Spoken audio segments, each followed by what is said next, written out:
ญปีใหม่น้ำจิตน้ำใจเด็กน้อยเช่น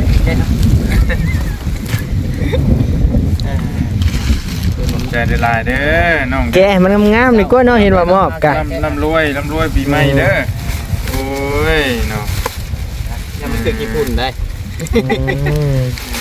เอามาได้ไหนอันนี้ขอบใจได้ลายรถเบานิ้วยังเอามาให้อยู่ที่แรกว่าซื้อตั้งแต่มื้อน่ะคนแหละมื้ออันจะโทรหาข่อยผู้บ่มื้อเข้ามื้อบ้านโคกนะมื้อผู้ใหญ่มากมื้อแม่อ้ายของพี่ทงหมออะไรแล้วซุมเฮาเลยเขาก็อยู่บ้านนั่นน่ะว่าสิเอาแวให้อยู่เพื่อนพุ่นลืมออกมาฮอดเซโน่พุ่นจะกึดสวดเอ้าว่ะทีแรกว่าเสียข้าวเมื่อให้อยู่พุ่นชื่อแต่อยู่ดงเข็นพี่ได้แกงมาเซโน่ไปแกกลับมาอีกใช่รถจักรเลยสร้างเป็นคนเฮาไปโรงเรียนเด้อบัดนี้เด้อเสื้อแขนยาวมีอยู่บ่มื้อนี้ก็ไปเสื้อแขนยาวก็บ่มีเครื่องนักเรียนได้สามีอยู่บ่ยังบ่มีจ้ะก็ยังบ่ได้โอ้เครื่องนักเรียนก็บ่ได้มีเฮ็ดได้จะไปโรงเรียนน่ะชมเชื่อนี่แหละจ้ะนุ่งชุดแบบนี้ไปเลยเล่าอยู่ได้เด็กได้ชมมันเล่าอยู่ยังบ่ได้ไปซื้อแม่นี่ก็ท่าอ้ายสินั่นเอาแซ่บแล้วแซ่บบ่แซ่บเอาบ่เจ้ากินนะกินมึงดูแซ่บบ่แซ่บเลยหยุกโป้งให้พร้อมหยุกช่องนิ้วเห็นได้ตอนน่ะฮะจะหยุกช่องนิ้วจะหยุกได้ตอนหยุกนี่กินนะกินบ่เคยกินอีหลีนี่แล้ว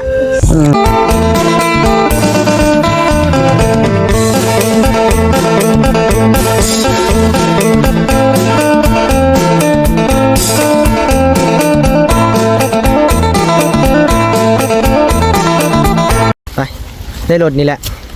มาเนาะดีเลยกำลังคิดฮอดคิดเทิงบ่ไอ้ดีเพื่อนพี่น้องเลยลูกพี่ใหญ่ลายมืออยู่ได้ไหนยังก็สิทธิ์พี่ลองตั้งแต่ปีใหม่ยังบ่เห็นคนเลยบ่หามือเลยบ่ว่ามื้อที่เนี่ยที่7ที่6นำนี่เนาะ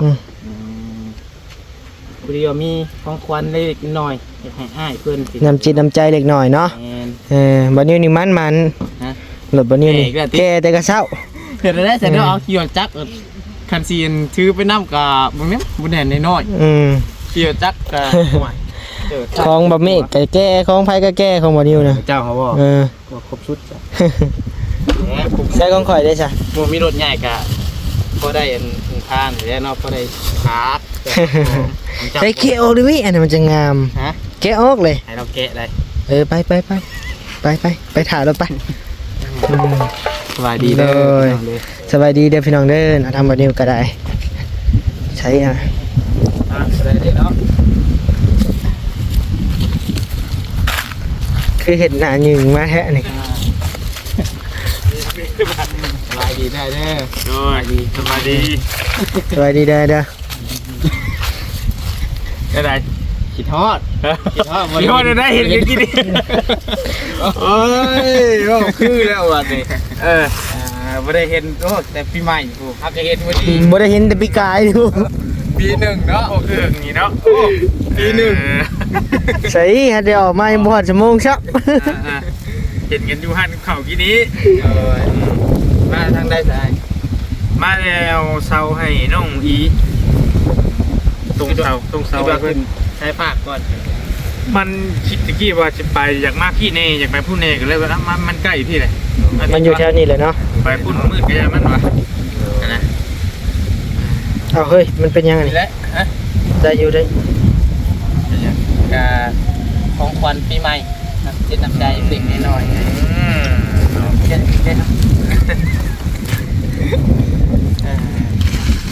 ใจได้ลายเด้อน้องแกมันงามๆนี่ก็เนาะเห็นว่ามอบกันร่ำรวยปีใหม่เด้อโอ้ยเนาะยังไม่คือญี่ปุ่นได้เอามาได้ไหนอันนี้ขอบใจได้ลายรถเบานิ้วยังเอามาให้อยู่ที่แรกว่าซื้อตั้งแต่มื้อน่ะคนแหละมื้ออันจะโทรหาข่อยผู้บ่มื้อเข้ามื้อบ้านโคกนะมื้อผู้ใหญ่มากมื้ มือแม่อ้ายของพี่ทงโมเขาแหละแต่ซุ่มเฮาเลยเขาก็อยู่บ้านนั่นน่ะก็สิเอาแวะให้อยู่เพื่อนพุ่นลืมออกมาฮอดเซโนพุ่นจะกึดสวดเอ้าว่ะทีแรกว่าเสียเขาเมื่อให้อยู่พุ่นชื่อแต่อยู่ตรงเข็นพี่ได้แกงมาเซโนไปแกกลับมาอีก ใช่รถจักรเลยสร้างเป็นคนเฮาหอบมา เด้อน้องพัดชัยเพิ่นเอาของขวัญให้มือเข้าดาวน์กันเท่านิ้วเพิ่นเอาให้น้องนิ้วเพิ่นเอาให้นั่นก็ได้ โดย มือเฮือนเรียบร้อยลูกสาวเฮ็ด แกะแล้ว แกะ มูนรอดบาดนี้พ่อกับลูกหลวนแห่งมักของหวาน3บาทนี่ โดย อาจังได้กัดีๆมี ขอบใจได้ลายเด้อน้องเด้อ โดย ให้ได้วิวได้ลายเด้อ โดย ให้ได้คลิปละ50,000พอต้องเอาลาย คลิป20,000ก็พอแล้ว วันนี้นี่ต้องการจะคลิป5,000กับพอแล้ว ร่ำรวยปีใหม่เด้อขอบใจได้ลายทางน้องเพิ่นก็ได้ ง่ายก็ได้ โดย คนหนักคนแพง โดย ยอดวิวก็ให้ได้ปังๆให้มีคนดูหลักแสนหลักล้านแต่ละคลิปลงไปก็ได้เด้อ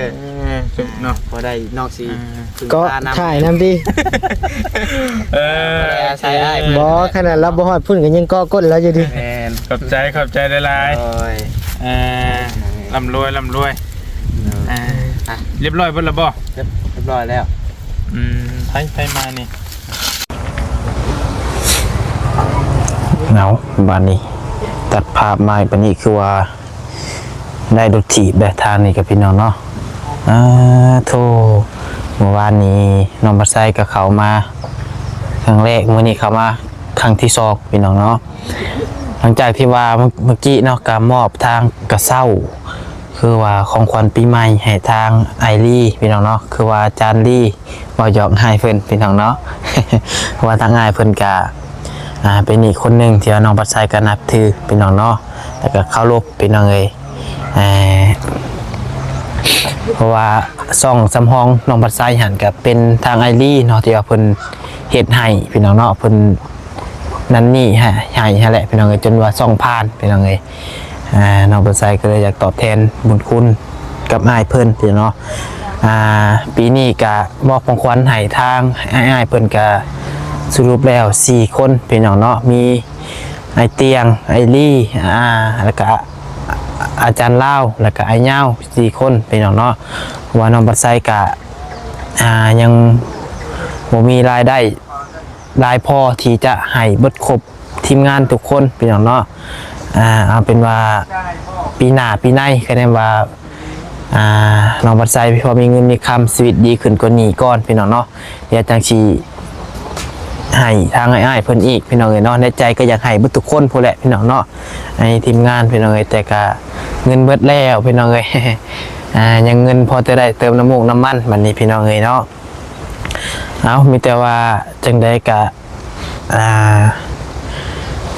ทางน้องเพิ่นบัดนี้พี่น้องเอ้ยเนาะหลังจากที่เมื่อวานนี้น้องพัดไซเข้ามา FC หลายคนก็อีกต้นอยู่หัวเนาะน้อง2คนพาแพทย์นี่แหละพี่น้องเอ้ย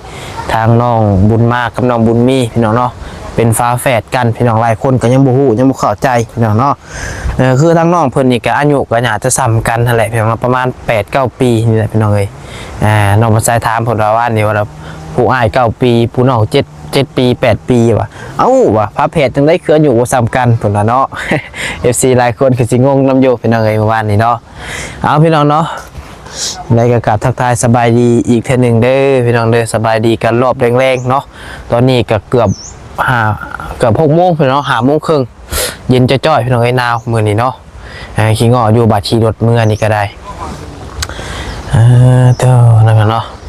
เอาจังได๋ก็ไปหาทางแม่ตู้เพิ่นก่อนพี่น้องเห็นเนาะเอาไปถามเบิ่งอะไรพี่น้องก็มีเนี่ยอยากร่วมกับเพิ่นอยู่พี่น้องเอ้ยเนาะหลายอย่างอยู่พี่น้องเอ้ยเดี๋ยวไปฟังนำกันพี่น้องเนาะจังได๋ก็ผ่านเด้อพี่น้องเด้อฝากอีกเป็นอีกเคสนึงพี่น้องเนาะที่ว่าครอบครัวก็ถือว่าทุกข์ยากคือกันพี่น้องเนาะยากจนพอทางพอถักพอเฒ่าไม่เฒ่าก็ได้จ้ะพี่น้องเนาะเพราะว่าน้องบุญมา บุญมาหาเพิ่นก็เป็นลูกเลี้ยงว่าซั่นซะพี่น้องเพิ่นเอามาเลี้ยงพี่น้องเลยมาถามมาถามเพิ่นก่อนพี่น้องเนาะฟังกันทีจังเด้อันนี้ สบายดีลูก สบายดีพ่อโตโดย พายลูกต้ม ฮะ ต้มปลา ต้มกบสบายดีเด้อบุญยังก่อนจังหะบุญมีเนาะบุญมีนี่เป็นน้องบ่เป็นน้องเนาะคันบุญมาอะไรเป็นอ้ายเกิดเลยเอาคนนี้เพิ่นเป็นอ้ายนะ อืม อ้ายเป็นน้องเป็นอ้ายเป็นน้อง เกิดก่อนเกิดน้ำหลังถูน้ำหลังเลยให้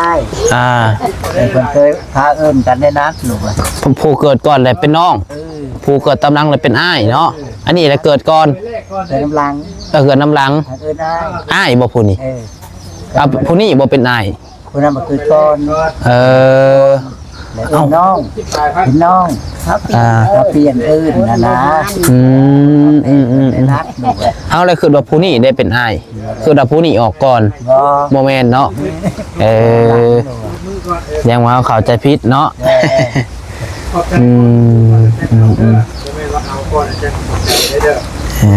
ยังไงน้องบุญมีคนนี้เนาะ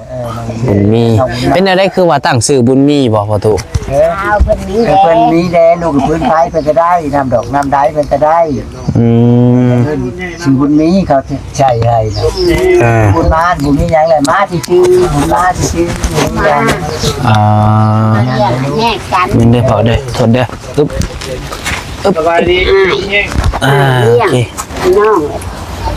ให้น้องเลี้ยงตัวนั้น ว่าเป็น ผู้นี่ฮะ เป็นบ่ อยู่พาแพทย์อยู่แต่ว่าอยู่คนละครอบครัว คน เนาะ ละครอบครัว ครอบครัวคอยก็ต่างหากครอบครัวเขาต่างหาก แค่ว่าใหม่ๆเริ่มใหม่ว่าได้ลายเบิ่ง พี่น้อง แค่นั้นนะ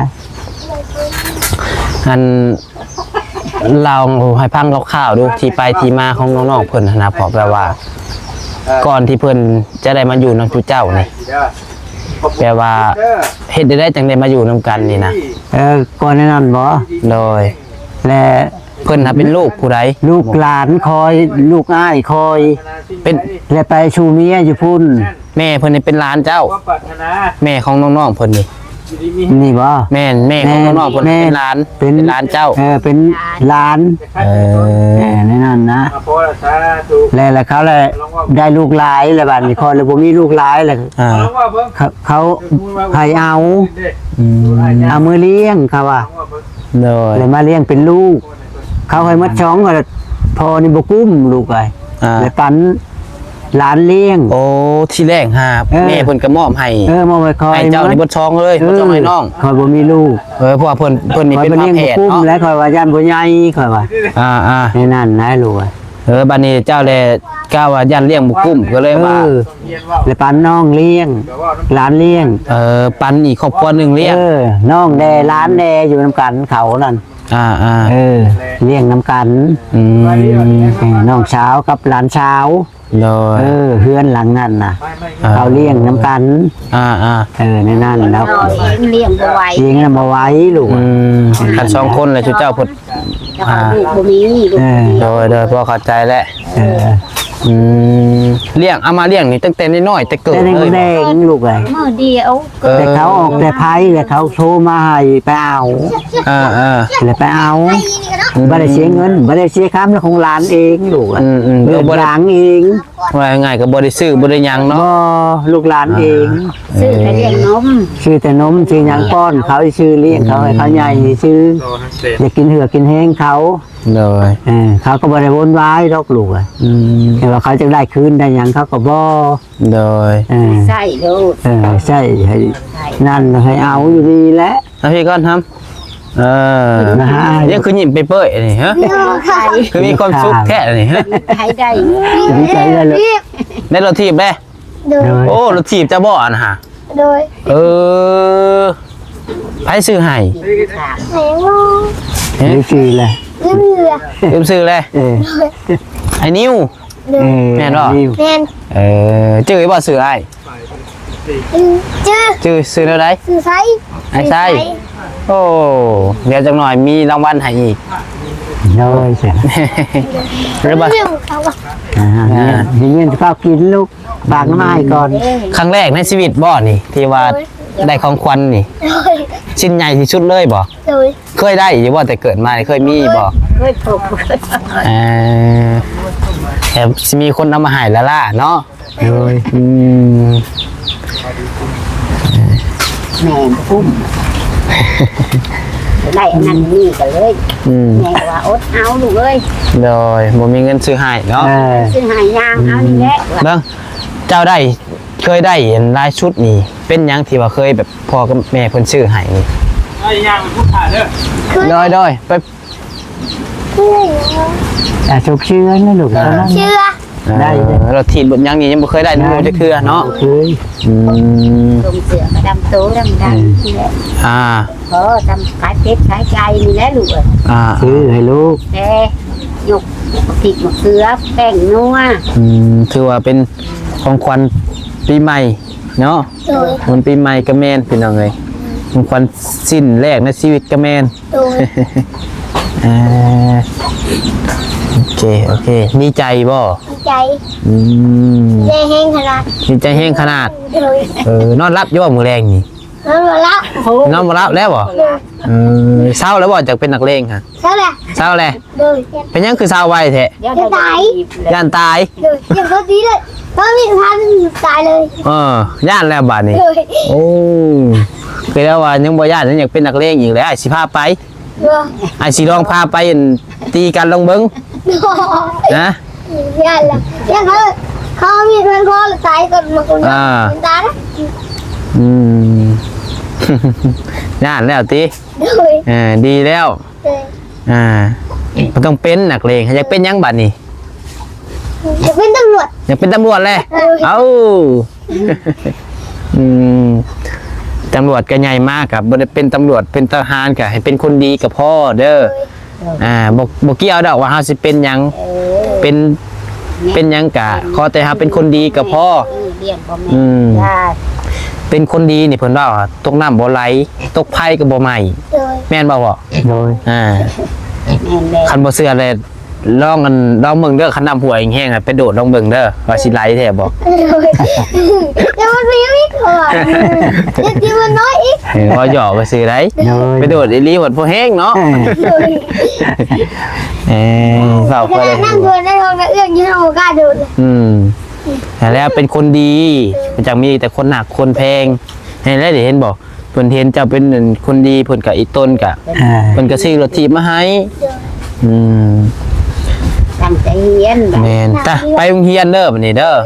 เสื้อแขนยาวมีอยู่บ่ มื้อนี้ก็ไป เสื้อแขนยาวก็บ่มี โดย แม่แม่ เครื่องนักเรียนได้สามีอยู่บ่ ยังบ่มีจ้ะ มันก็ยังบ่ได้ ยังบ่ได้ โอ้เครื่องนักเรียนก็บ่ได้มีเฮ็ดได้จะไปโรงเรียนน่ะ ชมเชื่อนี่แหละจ้ะ นุ่งชุดแบบนี้ไปเลย โดย เอออืม ว้าวอยู่ได้เด็กได้ชงนักเรียนได้แม่ เราอยู่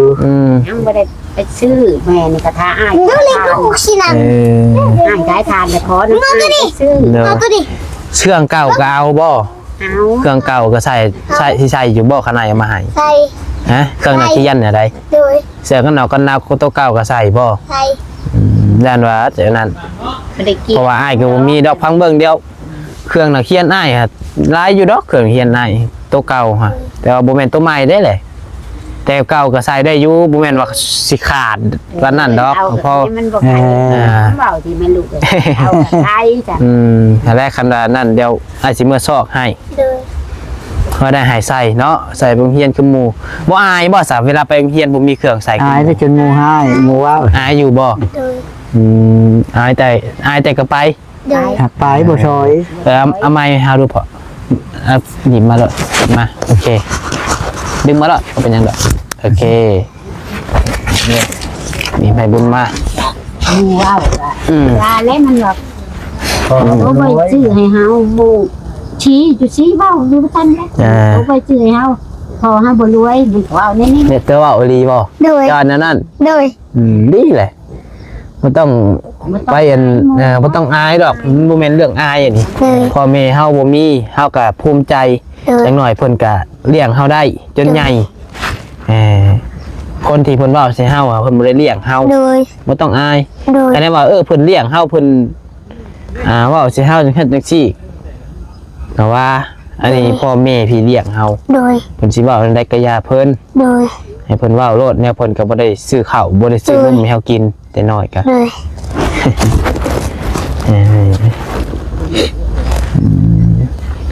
มื้อแรง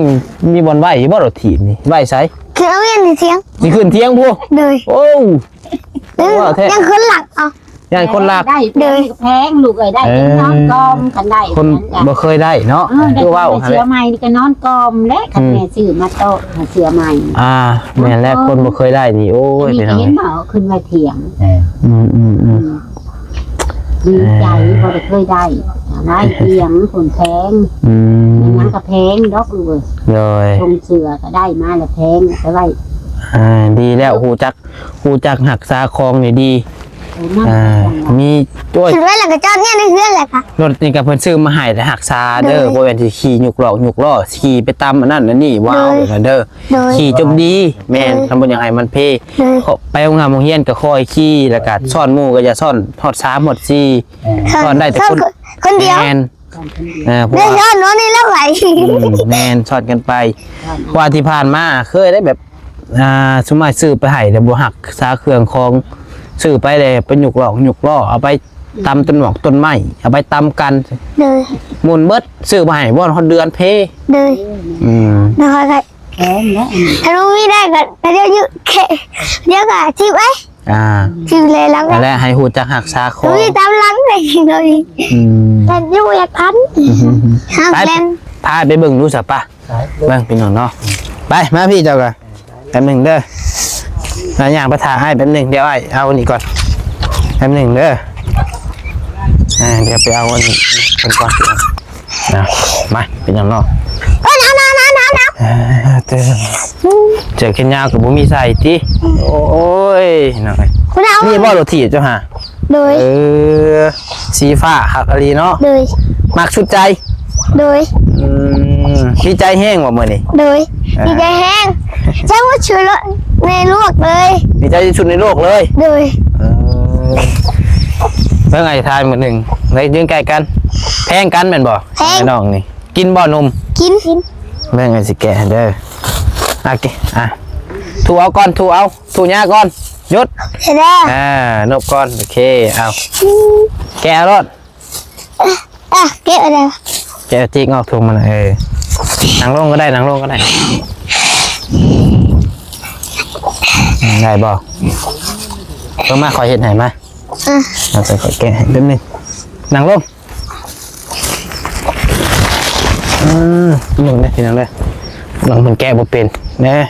เคยกินอยู่บ่นมนี่ บอกเคย บ่ว่าเคยนุ่มเล็กกระซ้อยดีได้ เลย ไม่ได้สู้กินบ่เคยกินบ่โธ่เอาแกะให้กินเด้อ เลย มาอีลีนี่ เลย บ่เคยกินอีลี เลย เอา แซ่บเลยวะ แซ่บบ่ แซ่บ เอาบ่เจ้ากินนะกินมึงดูแซ่บบ่ แซ่บ แซ่บเลยหยกโป้งให้พร้อมหยกช่องนิ้วเห็นได้ตอนน่ะฮะจะหยกช่องนิ้วจะหยกได้ตอนน่ะ เนี่ยหยดเลยนี่ กินนะกินบ่เคยกินอีลีนี่ แซ่บแล้ว กินมื้อไหนซื้อมาให้อีกขนมเด้เคยกินอยู่บ่ เคยกิน เคยกินอยู่ เลย เอาอีกบ่ เอาอีก แล้วแบบคือว่าเวลาที่เจ้าจะกินกันได้เด้อ โดย แบ่งกันคนละ3อันเด้อมี6อันเด้อ โดย เอาไว้ มัดวะ กินแล้วขี้แล้วทิ่มดีๆโอ้ยเนาะคนบ่เคยก็บ่เคยดีได้พี่น้องเอ้ยนุ่มบางคนนี่โอ้ยกินถิ่มกินปะพี่น้องเอ้ยมีแต่ดีใจนำเด้อมันเด้อเลยถีใหม่เด้อเป็นคนดีเด้อ โดย อาบได้น้ำมือนี่ เอา อาบอยู่บ่ ยังว่าไม่ได้อาบไม่อาบ เด้อไปอาบเด้อ โดย ไปสบายดีปะลุงก่อน สบายดี โอ้ยสบายดี สบายดี ไป เดี๋ยวไอ้เพิ่นสิเข้ามาหาอีกเด้อไปพี่น้องเนาะโอเคสพี่น้องเอ้ยเนาะก็ซื้อนมมาฝากน้องๆเพิ่นนำมื้อนี้ก็ได้โอ้ยบ่เคยกินฮอดนมว่าซั่นพี่น้องเอ้ยและอยู่แต่ป่าแต่ดงหลายพี่น้องเนาะมีแต่ว่าถ้ามีผู้รักผู้ใหญ่อยากช่วยเหลือทางน้องๆเพิ่นก็ติดต่อหาน้องบัดไซได้เด้อพี่น้องเด้อกันยินดีเป็นสะพานบุญให้พ่อแม่พี่น้อง FC ทุกคนทุกท่านพี่น้องเอ้ยสำหรับคลิปนี้ขอลาไปก่อนแล้วอยู่ดีมีแฮงบ่สุขทุกคนผิดพลาดประการใดก็ขอโทษขออภัยนำเวลาไปพี่น้องพอๆกันคลิปใหม่ส่งมาร่ำรวยเฮงๆรวยๆตลอดปีตลอดไปเด้อขอกล่าวว่าสบายดี